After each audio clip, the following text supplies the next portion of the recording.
Hello guys, how are you? I'm Priyanka. Welcome back to my channel Fashion and Gaming Tales.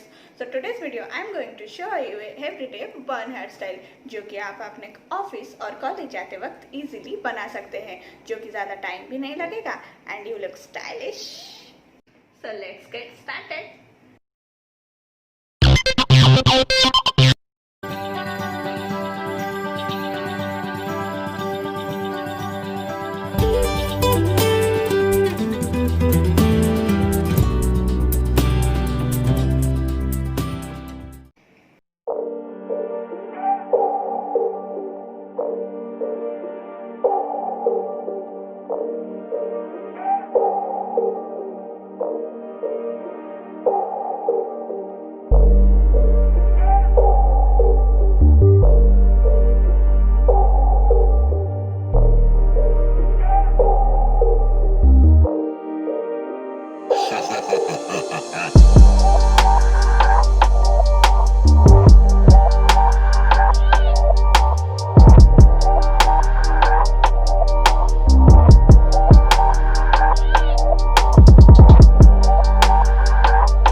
अगर video पसंद आए तो like the video, subscribe the channel and tap the bell icon ताकि जब भी मैं अपनी नई वीडियो लेके आऊँ तो आपके फ़ोन पे भी नोटिफिकेशन की घंटी बजे। टिंग।